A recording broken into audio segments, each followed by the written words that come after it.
اللہ تعالیٰ نے مردوں کو جو بیویوں کے درمیان انصاف کرنے کا حکم دیا ہے، تو یہ ظاہری اسباب میں انصاف کی بات کی گئی ہے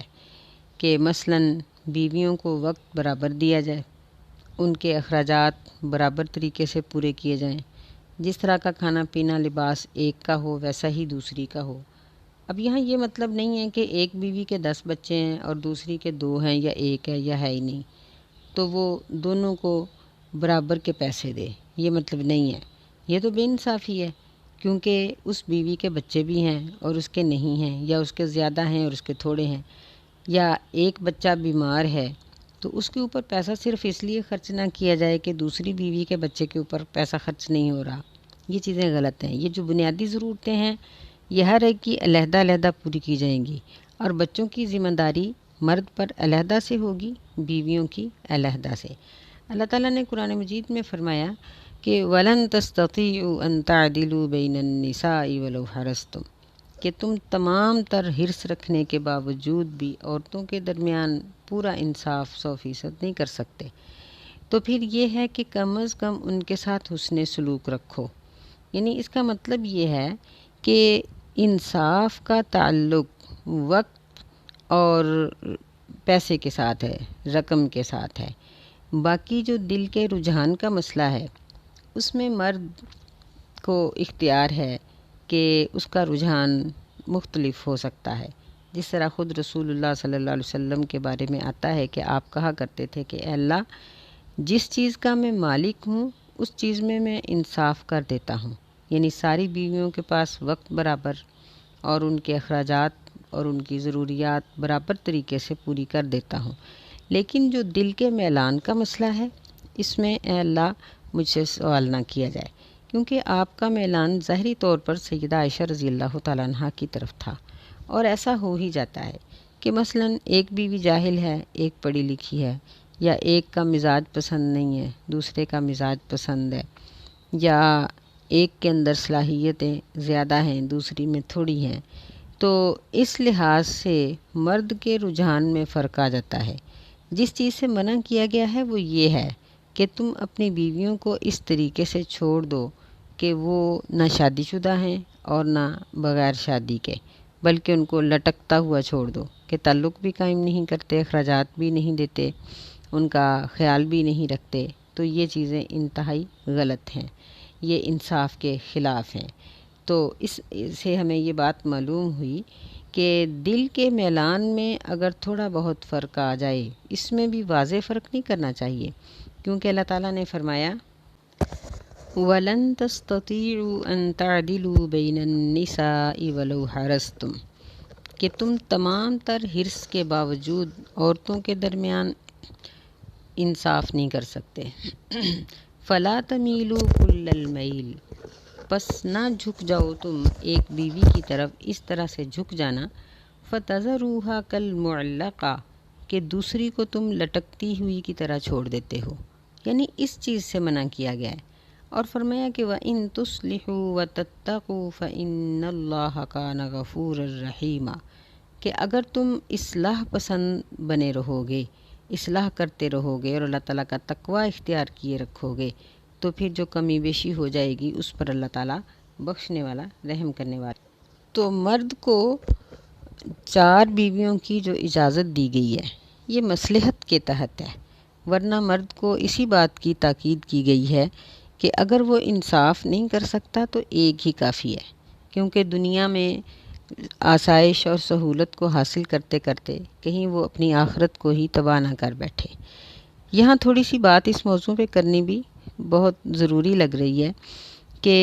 عورتیں اس مسئلے کو کیسے سمجھتی ہیں۔ خواتین اس آیت کو پڑھ کے تقریباً سیخ پا ہو جاتی ہیں، پاکستان کی، ہندوستان کی عورتیں، کیونکہ ہمارا مزاج نہیں ہے، جبکہ ہم دیکھتے ہیں کہ عرب عورتیں تقریباً ایک شوہر کے نکاح میں 2 2 3 3 4 4 ہوتی ہیں، ان کا ایک مزاج بنا ہوا ہے اور وہ اس چیز کو برداشت کر لیتی ہیں، جبکہ ہمارے علاقے کی عورتوں کو یہ چیز برداشت کرنا ناممکن ہے۔ تو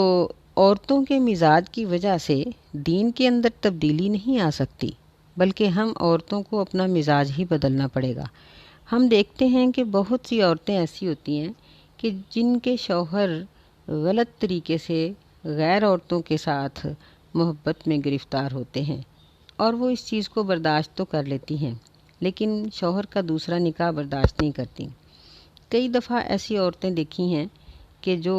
اپنے مرد کے غلط رویے کی شکایت کریں گی کہ میں نے اس کے غلط میسیجز پڑھے یا میں نے اس کو غلط جگہ پر رابطہ کرتے ہوئے دیکھا، اور وہ یعنی اس حد تک پہنچ جاتا ہے کہ وہ اپنی بیوی کو تقریباً چھوڑ چکا ہوتا ہے۔ لیکن اگر ایسی عورت کو یہ مشورہ دیا جائے کہ تم اپنے آپ کو اور اپنے شوہر کو گناہ سے بچاؤ، اور اس کو یہ کہو کہ ایسا کرنے سے بہتر ہے کہ تم دوسرا نکاح کر لو، تو عورتیں اس بات کو ہرگز گوارا نہیں کرتیں، اور بہت سی عورتیں تو کہہ دیتی ہیں کہ ہمیں اس سے یہ چیز گوارا ہے کہ ہمارا شوہر غلط کام کرتا رہے۔ دیکھیں کہ یہ بڑی غلط سوچ ہے۔ اس سے صرف شوہر کی آخرت تباہ نہیں ہوگی بلکہ بچوں کا مستقبل بھی تباہ ہو جائے گا۔ جن کا باپ اس طرح کی محبت میں گرفتار ہو تو وہ بچے آگے چل کر کیسے نیک ہو سکتے ہیں؟ تو ایسے حالات میں جب ایک مرد کی ضرورت ایک عورت سے پوری نہیں ہوتی کسی بھی وجہ سے، تو ایسے مرد کو دوسرے نکاح کی ترغیب دلانی چاہیے۔ یہ اس کے لیے بہتر ہے، اس سے اس کی دنیا و آخرت بھی سدھر جائے گی، اور یہ جو عورت کے دل کی ایک کڑن اور یعنی یہ جلن ہے، کڑن ہے کہ اس کا شوہر غلط جگہوں پہ رابطہ رکھے ہوئے ہے، یہ بات بھی ختم ہو جائے گی۔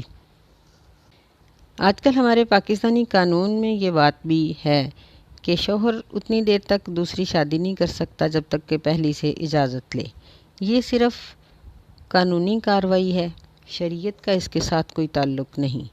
اگر مرد دوسری جگہ پر شادی کرنا چاہے تو شریعت اس کو اس بات کی اجازت دیتی ہے کہ پہلی بیوی کی لا علمی میں وہ ایسا کر سکتا ہے، کیونکہ اللہ تعالیٰ نے مرد کے اندر یہ طاقت رکھی ہے۔ پھر بعض عورتیں یہاں یہ اعتراض کرتی ہیں کہ اگر مرد کو 4 بیویوں کی اجازت ہے تو عورت کو 4 شوہروں کی اجازت کیوں نہیں؟ تو میرا خیال ہے کہ کوئی عقل مند عورت یہ سوال نہیں کر سکتی، بلکہ ایسی عورت ہی ایسا سوال کرے گی جس کی نظر حقیقت پر نہیں، کہ مرد یہ اپنی ضرورت کے لیے جب عورت سے رابطہ کرتا ہے تو عورت بعض اوقات ڈیٹ کے دنوں میں ہوتی ہے، بعض اوقات حمل کی پیچیدگیوں میں پڑی ہوتی ہے، جس کی وجہ سے اس کو 9-10 مہینے بلکہ رضاعت کی عمر میں بھی جو وقت رضاعت پر لگنا ہوتا ہے اس میں بھی وہ تقریباً شوہر سے کنارہ کش رہتی ہے، جبکہ مرد کے لیے اتنا لمبا عرصہ انتظار کرنا بعض اوقات مشکل ہو جاتا ہے، جس کی وجہ سے اللہ تعالیٰ نے اس کو ادھر ادھر جھانکنے اور غلط کام سے بچانے کے لیے دوسرے نکاح کی اجازت دی ہے۔ تو اگر عورتیں بھی سنجیدگی سے اس بات کو لیں تو اللہ تعالیٰ کے اس حکم میں کوئی قباحت نظر نہیں آتی، اور عورتوں کا یہ رویہ کہ وہ اس مسئلے کے بارے میں بعض اوقات اتنی دلیر ہو جاتی ہیں کہ اللہ پر بھی اعتراض کر گزرتی ہیں، نعوذ باللہ من ذالک۔ یہ بہت ہی غلط حرکت ہے، ایسا نہیں ہونا چاہیے۔ اللہ تعالیٰ کے ہر حکم کے اندر بہت سی حکمت ہوتی ہے، ہماری عقل اس حکمت کو اگر نہ سمجھ پائے تو یہ ہماری اپنی کمزوری ہے۔ اللہ تعالیٰ نے یہاں مرد کو یہ نصیحت کی ہے کہ ذالک ادنیٰ اللہ تعولوا، کہ تم اگر بے انصافی سے اور آخرت کے عذاب سے بچنا چاہتے ہو تو یہی بہتر ہے کہ ایک ہی بیوی رکھو۔ یہاں اللہ تعالیٰ نے عورت کے حق میں پورا انصاف کیا ہے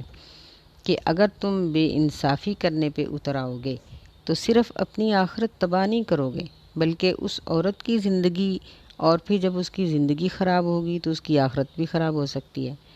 تو ان چیزوں سے بچنے کے لیے ایک ہی کافی ہے، لیکن ضرورت کے تحت، کہ مثلاً ایک بیوی بیمار ہے یا کمزور ہے یا وہ اس قابل نہیں رہی کہ مرد کی ضرورت کو پورا کر سکے، یا خاندان میں کوئی ایسی عورت موجود ہے جس کا کوئی سہارا نہیں ہے، یا جس طرح جنگ و جدال کی صورتیں پیدا ہو جاتی ہیں،